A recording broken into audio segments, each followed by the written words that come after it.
Lo que fue nuestra lectura bíblica en el capítulo 3, verso 19. Este versículo es parte del mensaje que hemos estado estudiando durante las últimas semanas. Es el mensaje a la iglesia de Laodicea. Yo creo que hasta aquí hemos aprendido varias cosas importantes de este mensaje. Todavía nos quedan otros mensajes con la intención de completar el estudio de estas partes. Bien, hermanos, y como siempre, también hacemos un repasito breve, aunque sea, de lo que estudiamos en el tema anterior, como una manera de recuperar parte de la información y poder entonces como ubicarnos para entonces continuar estudiando. Ustedes recordarán que uno de los puntos que estuvimos tratando en la lección anterior o el tema anterior fue el tema de los títulos de Cristo en cada una de las iglesias, pero de manera particular en el mensaje a la iglesia de Laodicea. Una cosa que aprendimos fue que estos títulos que Jesús utiliza tienen una relación muy estrecha con la realidad y la situación espiritual de la iglesia. Solo para refrescar la memoria, vamos a mencionar algunos de esos casos. En cuanto a Esmirna, Jesús se le definió como el primero y el último, el que estuvo muerto y volvió a vivir. Cuando estudiamos el verso 10 del capítulo 2, descubrimos que la iglesia de Esmirna pasó por situaciones de conflicto y de tribulación. Y en ese contexto, Cristo le dijo: sé fiel hasta la muerte y yo te daré la corona de la vida. Así que Cristo, como aquel que murió y ha vuelto a la vida, tiene un título que está en armonía con la realidad que Esmirna está viviendo. Así que Esmirna, enfrentando la posibilidad de la muerte en medio de una crisis, tenía a Cristo susurrándole: yo estuve muerto y volví a vivir. Si tú te mantienes fiel a mí a pesar de la prueba, el que muera volverá a vivir. ¿Captan el punto? Es hermoso ver que Cristo siempre asume un título que está en armonía con mi necesidad del momento. Hay ocasiones en las que yo tengo que recordar que Cristo es el Señor de la historia. Hay momentos en los que mientras unos celebran, otros creen que el mundo se va a derrumbar. Pero lo cierto es que este mundo, como quiera, está destinado al fracaso tarde o temprano. Sin embargo, fracasará cuando Dios lo determine. Porque Dios sostiene el mundo con sus manos, como dice una canción. Y Él es el Señor de la historia. Así que cuando nosotros vemos momentos de incertidumbre y de ansiedad, de dificultades, es bueno recordar que Cristo también es el Señor de la historia. Cuando nosotros pasamos por un momento de desesperanza, es bueno saber que Cristo siempre está ahí. Y eso, mis hermanos, créanme, no solamente es necesario para el miembro de la iglesia, es necesario también para mí. Uno tiene momentos en los que uno como que tiende a perder un poquito la esperanza, a creer como que realmente las cosas podrán cambiar. Pero cuando uno vuelve la mirada y la coloca en el Señor, entonces uno es invitado por Dios a recuperar esa confianza. Todos los que han leído el libro de Isaías saben que hay un capítulo muy popular en el libro de Isaías, que es el capítulo 6, donde Isaías vio al Señor sentado en su trono. Pues déjeme decirle que el capítulo comienza diciendo precisamente: en el año que murió el rey Usías, vi yo al Señor sentado en su trono. Yo recuerdo que en tiempos de pandemia, cuando empezamos a hacer la transmisión, mis primeros 3 sermones estuvieron basados en ese capítulo. Porque de pronto parecía que todo se nos venía encima, pero era necesario recordar que Dios continuaba sentado en su trono. Y ahora que mucha gente teme muchas cosas, mientras otros celebran, yo quiero decirle que el verdadero soberano de la tierra, el verdadero Rey de Reyes y Señor de Señores, es nuestro Dios. Y Él está sentado en su trono. Para nosotros eso tiene que ser suficiente. Para nosotros eso tiene que darnos esperanza. Otro caso es la de Pérgamo. Ustedes recuerdan que Cristo allí se definió como el que tiene la espada aguda de dos filos. ¿Recuerdan eso? Pues miren, Cristo le dijo a los cristianos de Pérgamo que se arrepintieran de sus pecados, porque si no, Él vendría y pelearía contra ellos con la espada de su boca. ¿Ustedes notan la relación? De manera que Cristo utiliza un título en la introducción del mensaje, y cuando da el mensaje, tú encuentras que el título está estructurado en la medida de la necesidad de la iglesia de Pérgamo. Cuando llegamos al mensaje de la Odisea y entonces allí empezamos a estudiar los títulos que Cristo usa, aprendimos que estos títulos Cristo no los utiliza en ninguna otra parte de la carta, excepto el que se llama testigo fiel. Sin embargo, en Apocalipsis 1:5, donde aparece por primera vez, pero no aparece completo como está en el mensaje a la Odisea. Solo testigo fiel en Apocalipsis 1:5, pero en la Odisea es el testigo fiel y verdadero. Bien, entonces estuvimos estudiando cada uno de esos títulos, tratando de entender qué significa. Y luego también aprendimos que esos títulos están diseñados en armonía también con la necesidad que tiene la iglesia de la Odisea. La palabra amén, el amén, aprendimos que es un título divino. Isaías 65:16 habló de que Dios, Jehová Dios en el Antiguo Testamento, es el Dios del amén. Y luego conectó inmediatamente con la creación, donde Dios aparece primero como el Dios del amén y después como el Dios que recrea y renueva todas las cosas. Así que Dios le está enviando a Israel un mensaje. Y ese mensaje está fundamentado en dos cosas. Primero, Dios es el Dios del amén. Y segundo, Él es el Dios creador. Pues precisamente esa es la realidad en el mensaje a la Odisea. Cristo primero es el amén y después se define como el principio de la creación de Dios. ¿Recuerdan eso? Otra cosa fue que aprendimos que ese título, Cristo como fiel y verdadero, es otra forma de decir que Dios, según Jeremías 42:5, es un testigo veraz y fiel. En Apocalipsis aparece invertido. En Jeremías, Dios como testigo veraz y fiel ha visto el curso de acción en el pueblo. Aparece para dar un mensaje advirtiendo que lo va a dar en calidad de testigo veraz y fiel. En otras palabras, a ninguno del pueblo se le debe ocurrir siquiera dudar de lo que Jeremías va a decir. Interesante esto. En el mensaje a la iglesia de la Odisea, la expresión está invertida. No es Dios, el Dios veraz y fiel, sino el testigo fiel y verdadero, que está en armonía con la expresión el amén. Así que, ¿cómo debería tomar la iglesia de la Odisea el mensaje que Cristo le está impartiendo? Primero, diciendo que es el amén, luego que es el testigo fiel y verdadero, y que también es el principio de la creación de Dios. La iglesia de la Odisea no debería dudar en ningún momento de ese mensaje.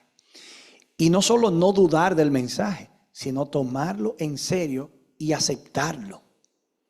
El llamado al arrepentimiento, que fue nuestra lectura bíblica en Apocalipsis 3:19, es parte de ese mensaje que el Señor está dando como testigo fiel y verdadero, como el amén y como el creador de todas las cosas. Con la expresión, el principio de la creación, dedicamos un poquito de tiempo a estudiar eso.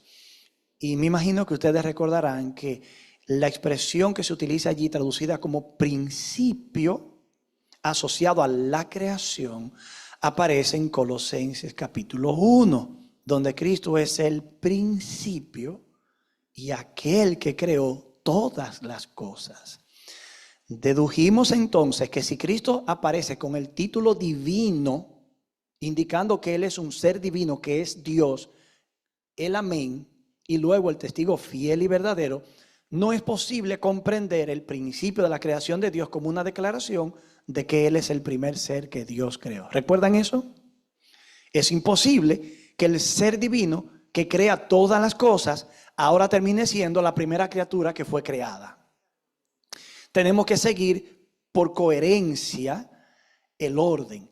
Y aprendimos que la expresión, el principio de la creación de Dios, si bien algunos la han entendido como el primer ser que Dios creó, no tiene ningún tipo de aplicación de esa manera. Vimos que esa expresión, principio, puede ser utilizada para hablar de el primero, pero también como el originador, también como la fuente, también como la primera causa, pero también como el gobernante más grande. Entonces dijimos que el texto se podía entender de la siguiente manera. El principio de la creación de Dios, es decir, el que da origen a la creación de Dios. Y cuando tú lees el Evangelio de Juan, capítulo 1, verso 3, descubre que todo fue creado por Él, para Él, y que sin Él nada de lo que existe fue creado. Por lo tanto, el principio de la creación de Dios es otra manera de decir que Cristo es la fuente, el origen y el autor de la creación. Está siguiendo la misma línea de Colosenses. Cristo como el principio y la creación, el principio que está ahí. Juan 1:1, en el principio era el verbo y el verbo estaba con Dios, el verbo era Dios y todo lo que existe fue creado por Él. El caso de Isaías, el Dios del amén y luego el Dios que crea. Eso es un tema interesante. También dijimos que la fuente de la creación es una buena traducción. La primera causa de la creación, Él la origina, eso. Y también dijimos que se podía entender como no el principio de la creación, sino el gobernante supremo de la creación. Si todo fue creado por Él, Él es la causa de la creación. Si todo fue creado por medio de Él y para Él, entonces Él es el gobernante de la creación. Eso estuvimos estudiando en el tema anterior. Y con eso concluimos que los problemas espirituales que tiene la iglesia de la Odisea, entiendas el pueblo de Dios de este tiempo, solo puede resolverse a la luz de la realidad de lo que Cristo es. El Dios del amén, el Dios veraz, el Dios confiable, el Dios creador y el Dios que da un testigo fiel de su palabra. Cuando Cristo llama a la iglesia a arrepentirse, tomando en cuenta lo anterior, nosotros no deberíamos dudarlo ni una vez. Deberíamos actuar en consecuencia y movernos rápidamente. El arrepentimiento es un tema recurrente en todas las escrituras, pero como estamos estudiando el libro de Apocalipsis, entiendas el mensaje a la Odisea, es bueno descubrir que en el mensaje a las 7 iglesias mismo, ahí en ese pedacito de revelación, el arrepentimiento es un tema también recurrente. Miren por ejemplo a la iglesia de Éfeso, como Cristo le dijo, capítulo 2, verso 5. Recuerda por tanto de dónde has caído. Arrepiéntete y haz las primeras obras. De lo contrario, yo vendré pronto a ti y quitaré tu candelabro de su lugar si no te arrepientes. ¿Qué le parece? Así que hablar del arrepentimiento hacia el mundo es fácil, pero cuando hablamos del arrepentimiento hacia el pueblo de Dios, no es tan fácil. Porque el pueblo de Dios, por su propia condición, como Israel, de pronto tiende a creer que todo está bien. O como los israelitas llegaron a creer que por el sencillo hecho de ser descendencia de Abraham, la salvación estaba asegurada. Mi pastor asistente en la iglesia de Vida Nueva, hablando con un rabí de los que son dueños de las propiedades donde él trabaja, le preguntó que cómo entendía él el tema de la salvación y los que no son judíos. Él le dijo que si Dios hubiese querido que un gentil se salvara, lo hace nacer judío. ¿Qué le parece? Increíble, increíble. Desde esa perspectiva, la salvación es por pertenecer a una etnia, no por la fe. No por la fe. De manera que cuando Dios llama a su pueblo al arrepentimiento, a veces se encuentra de frente con una pared que su propio pueblo ha construido de una autoconcepción equivocada de su lugar y su posición en relación con Dios. La maldición de la higuera muestra que a Dios le desagrada cuando de pronto nosotros parecemos estar dando fruto y realmente no tenemos ningún fruto producido. Tanto le desagradó al Señor que esa planta no tuviera fruto, ante toda la apariencia de estar llena de frutos, que Él la maldijo. Claro, es una ilustración. Es un comportamiento extraño, porque Cristo lo que anda es bendiciendo vidas y cosas. Pero aquí lo encontramos emitiendo una maldición. Y prontamente la higuera se secó. Eso era una ilustración de lo que ocurriría con el que profesa servir a Dios. El que dice estar en una relación con Dios y no da el fruto que debe dar. Yo he recalcado que la vida espiritual es un asunto que debe tomarse muy en serio. Muy en serio. O nosotros damos fruto o pereceremos por no dar frutos. Pérgamo, en el capítulo 2, verso 16, a Pérgamo Cristo le dijo, por tanto, arrepiéntete. ¿De qué? De las doctrinas de los nicolaítas que allí tenían. Pues de lo contrario vendré a ti y pelearé contra ellos con la espada de mi boca. Cuando el pueblo es llamado al arrepentimiento es porque está a expensa de la posibilidad de un acto de juicio. Cristo vino a lo que era suyo y los que eran suyos no lo recibieron. ¿Cuál era la condición histórica de Israel en ese momento? En relación con el plan de Dios. Cuando tú ruedas al capítulo 23 de Mateo, te das cuenta que Cristo le dice a los judíos, el reino de los cielos les será quitado a ustedes y les será dado a otra gente que produzca fruto de él. ¿Captan el punto? Vuestra casa se la dejo desierta. Construyendo un templo para que se cumpla la profecía de Ageo, de que a este templo vendrá el deseado de todas las gentes. Y el deseado de todas las naciones ya está aquí, está en el templo y no lo reconoce. Eso es un presagio, para decirlo de alguna manera, del fracaso de Israel, de la ruina de Israel como nación, de lo que venía en el año 70 en Jerusalén. Y Jesús mirando a Jerusalén con lágrimas en los ojos, en una falsa seguridad de estar bien con Dios, y Cristo llorando y diciendo, esta es tu hora en la que se te ha visitado y no te das cuenta. Y después el clamor, ¿cuántas veces yo quise tenerte a ti, juntarte junto a mí, como la gallina junta sus polluelos bajo sus alas, y tú no quisiste? Dos quereres, el querer de Dios y el no querer humano. Y Dios y entre uno y otro la lágrima divina. Porque lo que era paz en ese momento sería una tormenta mañana. No quiero insinuar nada, pero a mí me quiebra el corazón ver las falsas ilusiones que la gente se hace pensando en que el ser humano hará algo de trascendencia. Están envejeciendo, están muriendo y no se dan cuenta que la política, que los gobiernos no producen cambios reales a largo plazo. Que estamos viviendo horas contadas y que nuestras esperanzas se están poniendo en nombre de Dios, con la Biblia en la mano, en el objeto equivocado, en el hombre.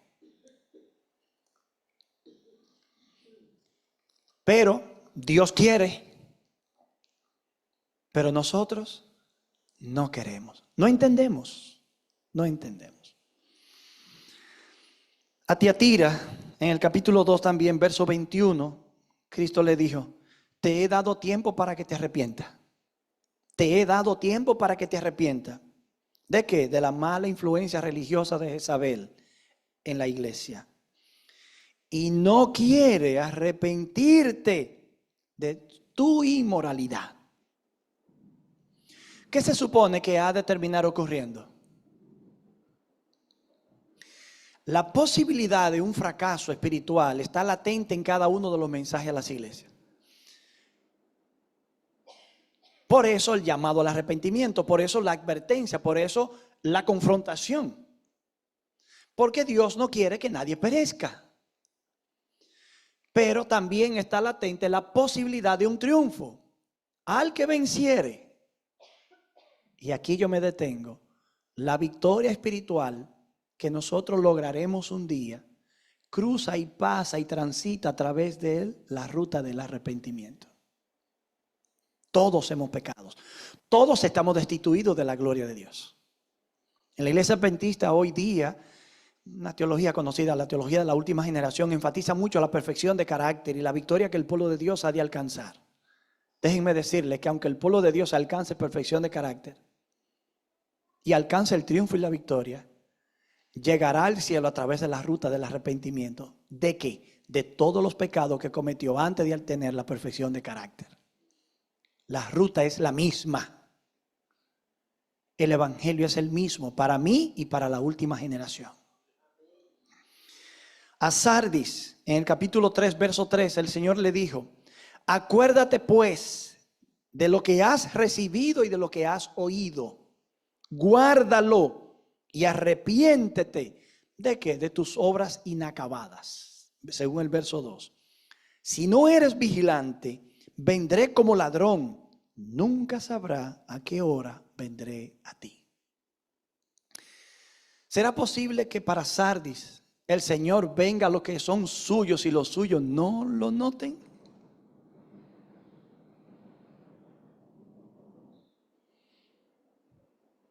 Guarda y arrepiéntete.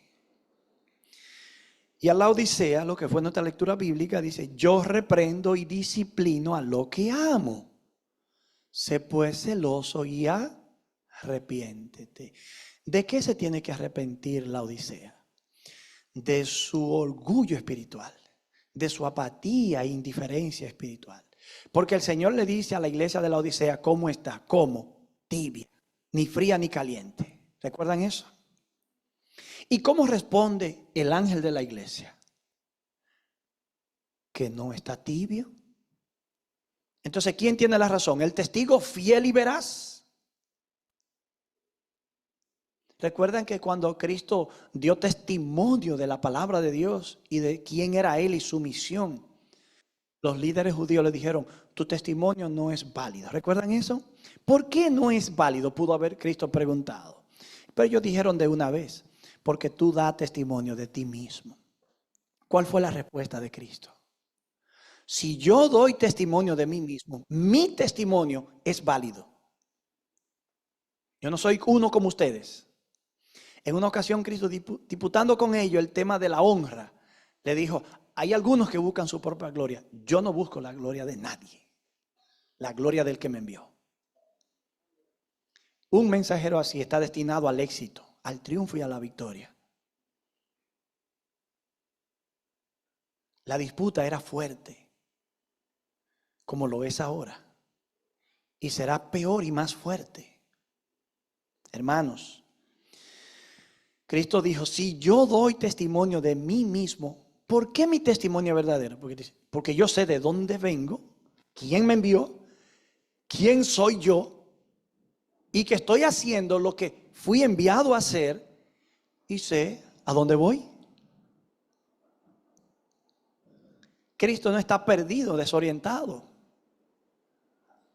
Además, Él es el testigo fiel y verdadero. El testigo veraz y fiel. Lo que Él está diciendo se toma de manera íntegra, sin negociación. Aunque duela, aunque queme la mano, aunque me quite el sueño. Arrepiéntete. Tú te crees rico y no eres rico. Eres pobre, miserable, ciego y estás desnudo. Esas no son palabras cómodas. Pero esa es el mensaje de Dios para su pueblo en este tiempo. Y Él dice, yo no tengo necesidad de nada. Entonces ahí viene el llamado, mira, y arrepiéntete rápido. Y si no te arrepientes, te disciplino y te castigo, porque te amo. El libro de Hebreos, vamos a leer este pasaje. Libro de Hebreos, capítulo 12, pasaje muy conocido.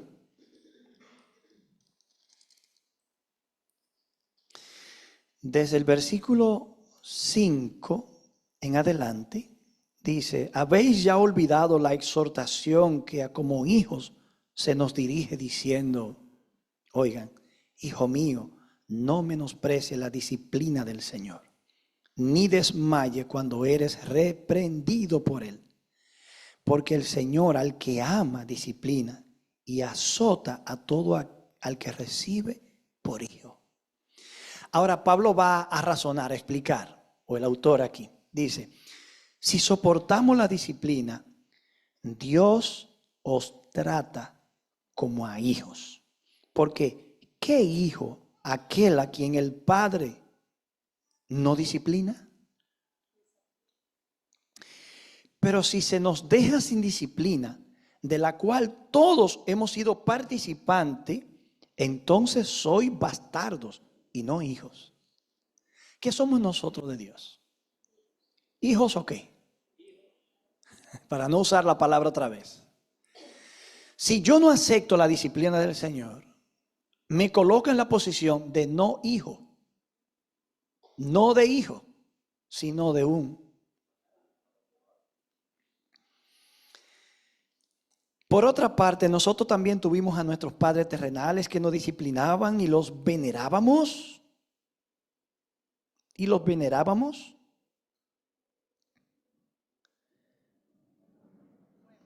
Denme un segundito. Que estos lentes son más finos que los anteriores y la transición es más rápida. Y todavía no me acostumbro totalmente. Verso 9, por otra parte, tuvimos a nuestros padres terrenales que nos disciplinaban y los venerábamos. ¿Por qué no obedeceremos mucho mejor al Padre de los Espíritus y viviremos? Y aquellos ciertamente por pocos días nos disciplinaban como a ellos les parecía. No es que lo hicieron bien, pero es decir, el Padre Celestial, para lo que nos es provechoso, para que participemos de su santidad. ¿Captan el punto? Las batallas nuestras, las luchas nuestras, las pruebas en el camino tienen un propósito, hacernos santos. Dice el verso 14, es verdad que ninguna disciplina al presente parece ser causa de gozo, sino de tristeza, pero después da fruto apacible de justicia a los que por medio de ella han sido ejercitados. Extraordinario, ¿verdad? Pensamiento, extraordinario pensamiento. No es agradable estar pasando por un mal momento, pero a veces es necesario porque será la única manera en la que entenderemos, en la que nos reorientaremos y al final reflejaremos a Dios en santidad. Y al fin y al cabo, eso es para la gloria de Dios. Sin embargo, yo quiero ver otro detallito antes de concluir. Ahora en la última parte. El tema del arrepentimiento es vital en la iglesia de la Odisea. Pero si ustedes recuerdan el nombre La Odisea, ¿alguien recuerda qué significa? La Odisea, ¿alguien recuerda qué significa? Eso lo explicamos más de una vez. Dijimos que significa tres cosas posiblemente. Lao es pueblo, sea es juicio. Pueblo del juicio. Pueblo justo. Pueblo juzgado. Cuando unimos el tema del arrepentimiento y el juicio del cual es objeto la Odisea, el pueblo de Dios que vive en el tiempo del fin, nosotros hacemos contacto con una doctrina adventista extraordinaria. La doctrina del día de expiación. La doctrina del juicio investigador. Dirán muchos, ¿y de qué está hablando el pastor aquí? Cuando Cristo venga a la tierra, ¿no dice las Escrituras que dará el pago a cada uno conforme sean sus obras? Bien, pues eso significa que antes de venir, Él tomó esa decisión. Esa escena, ese momento en la historia del plan de la redención en el que Cristo está determinando el pago de cada uno, es parte de lo que se conoce como el juicio previo a la segunda venida, que nosotros creemos empezó en 1844. Esta no es una doctrina ni popular, ni agradable para los no adventistas. Se nos critica mucho por ello. Pero tiene un contenido bíblico extraordinario. Y reaparece esporádicamente en muchísimas porciones de las Escrituras. Aquí tenemos ahora dos conceptos. El juicio de Dios, Dios que está juzgando a su pueblo, el pueblo que vive en el tiempo del fin, la última iglesia, antes de que Cristo venga, y Dios le está llamando al arrepentimiento. Interesante, ¿verdad? Mientras tanto, Cristo, nuestro sumo sacerdote, ¿está dónde? En el cielo, pero en el cielo específicamente ¿dónde? En el lugar santísimo, ¿de qué? Del santuario celestial. Es una idea bonita. Eso son todos ideas y temas hermosos. Pero resulta que mientras Cristo está ahí en el santuario intercediendo por nosotros, también está juzgando a su pueblo. Pero también lo está llamando al arrepentimiento.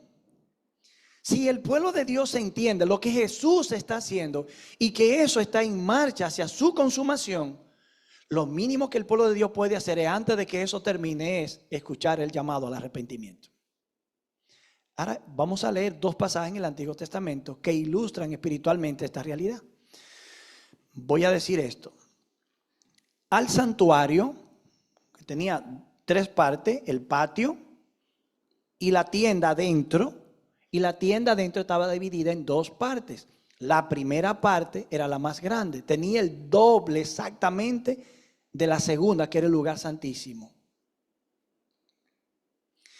La primera parte se llamaba lugar santo.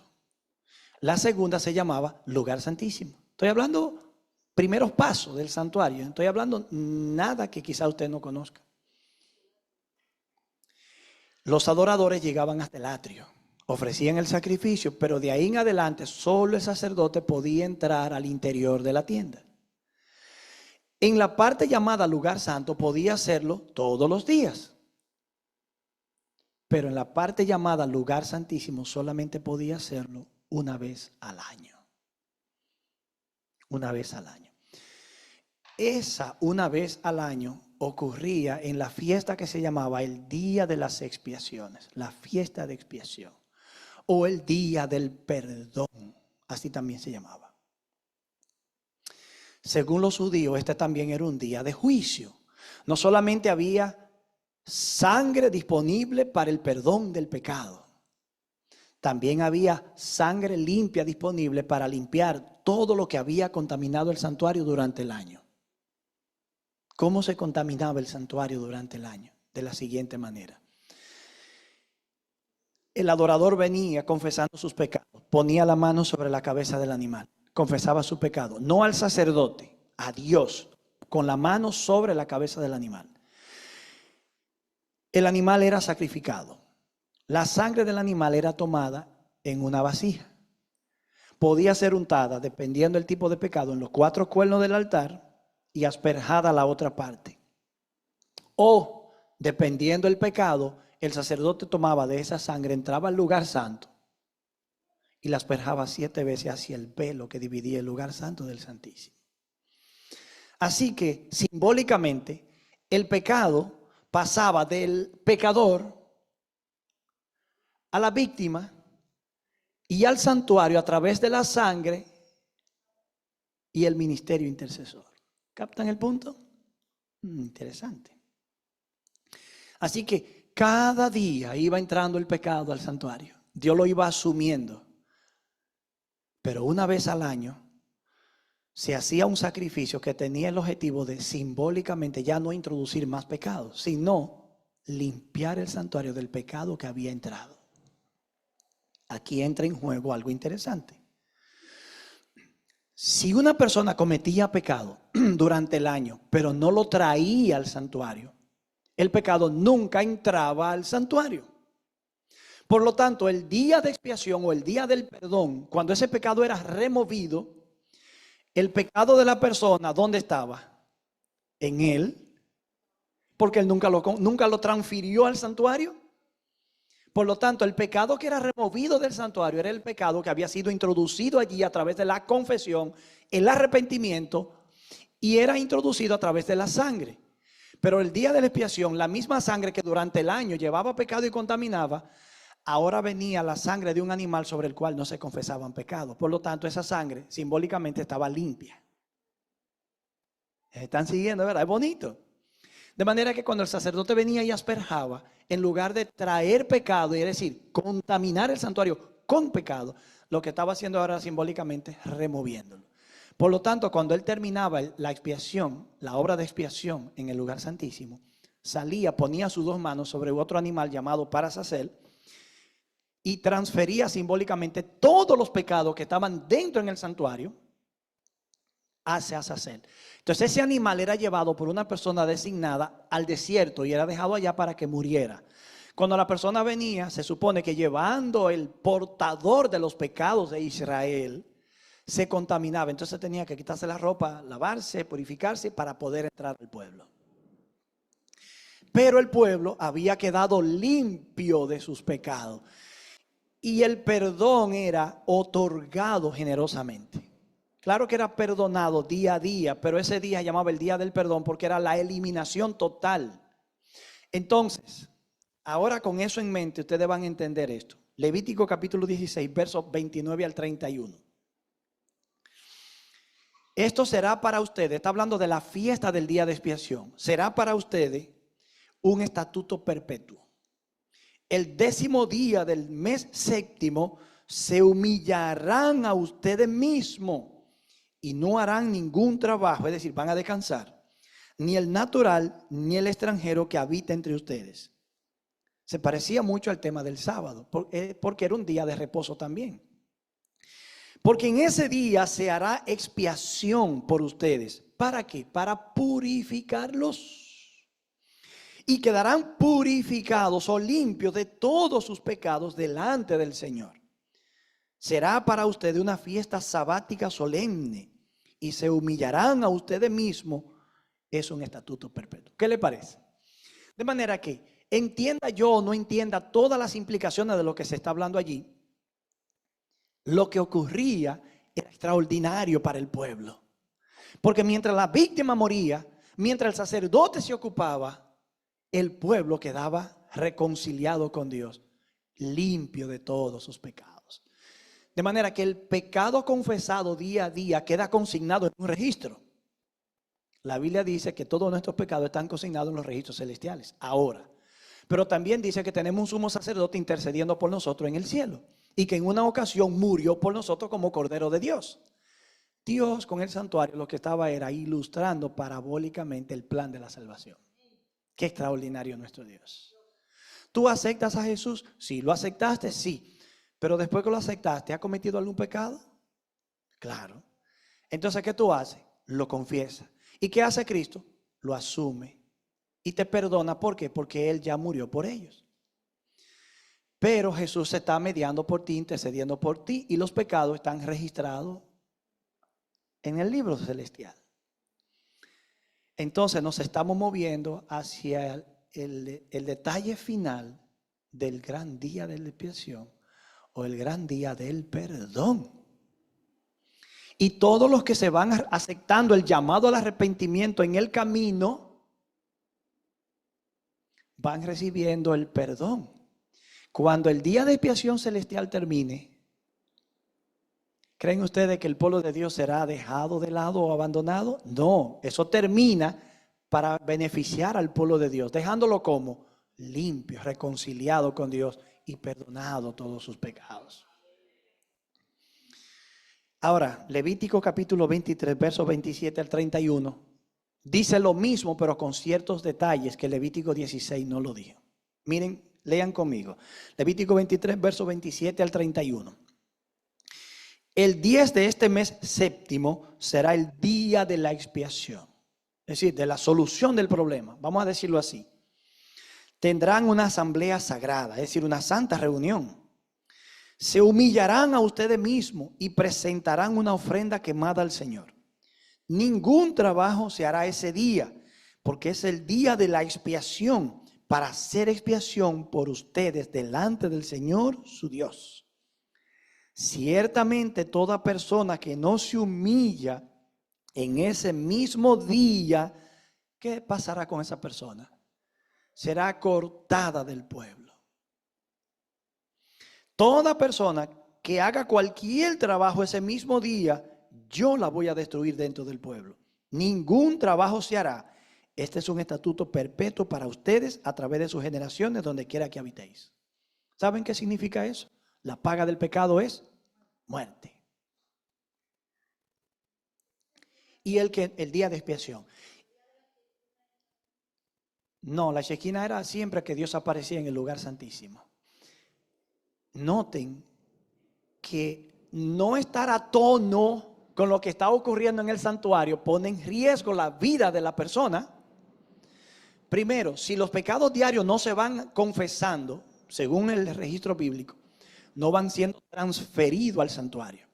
Por lo tanto, corro el riesgo de que venga el día de expiación, el pecado se remueva y queden limpios los que lo enviaron, y yo, por no enviarlo, ser cortado del pueblo. ¿Saben qué significa eso? Apocalipsis 22:11. El que es justo, siga siendo justo. Y el injusto, siga siendo injusto. El limpio, límpiese más. Y el sucio, ensúciese más. ¿Saben lo que significa eso, mis hermanos? Que igualito al día de expiación, ilustrado en miniatura en el santuario, va a llegar un momento en el que no aceptó a Jesús, lo perdió para siempre. El que no se humilló, el que no se arrepintió, el que no aceptó el llamado al arrepentimiento, perece, sea de afuera o sea de adentro. El pecado es algo serio. Y hasta que nosotros no lo vemos como lo que Dios dice que es, corremos un peligro horrendo. Porque yo puedo ir dormido por el canto de sirena del pecado y la tentación, y Dios llamándome al arrepentimiento, y yo hipnotizado por el canto de sirena. ¿Me están captando? Miren, la paga del pecado es muerte. ¿Tú no quieres morir? Acepta a Jesús, que de hecho, para perdonarte, murió por ti. El mensaje a la iglesia de la Odisea cada vez toma más relevancia. Y en la medida que más lo miramos, más nos sorprende. Yo quiero invitarle a ustedes, mis queridos hermanos, a tratar de entender este asunto. Porque en la medida que nosotros avanzamos en el tiempo, Cristo también está avanzando su ministerio de intercesión. Y se supone que lo que Él está haciendo, está intercediendo por nosotros. Pero me llama al arrepentimiento, porque si no me arrepiento, perezco. Así que yo ratifico, el camino que lleva al cielo cruza a través de la humillación, la aceptación de mi pecado y el arrepentimiento. Y entonces el perdón me será otorgado. No hay escapatoria. Es sí o sí.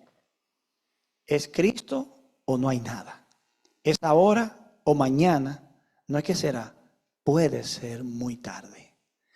Puede ser muy tarde. Porque eso es lo que dice el mensaje a la Odisea. Si no te arrepientes, estoy por vomitarte de mi boca. No hemos estudiado esa expresión todavía. Estoy por vomitarte es una posibilidad. Es como a Éfeso. Si no te arrepientes, vendré y removeré el candelabro de su lugar. Si no te arrepientes, vendré y pelearé contigo con la espada de mi boca. Es un llamado hacia el arrepentimiento, sostenido en una advertencia que revela el problema real que estamos enfrentando y del cual el Señor quiere librarnos y salvarnos. Mis hermanos, ¿te gustaría a ti pedir a Dios en esta noche? Señor, ayúdame a reconocer el llamado al arrepentimiento. Que cuando llegue a mis oídos, de la manera que llegue, a través de quien que llegue, yo lo pueda aceptar y pueda vivirlo. Y tú puedas seguir siendo mi Señor, mi Dios, Redentor y Salvador. Hoy es el día de expiación. Desde 1844. Hoy es el día del perdón. Hoy es el día de oportunidad de reconciliación. Y Dios aquí no está llamando al arrepentimiento al mundo. Está llamando al arrepentimiento a su pueblo que no entiende. Pablo le dijo a los Gálatas: oh Gálatas insensatos, ¿quién os hechizó?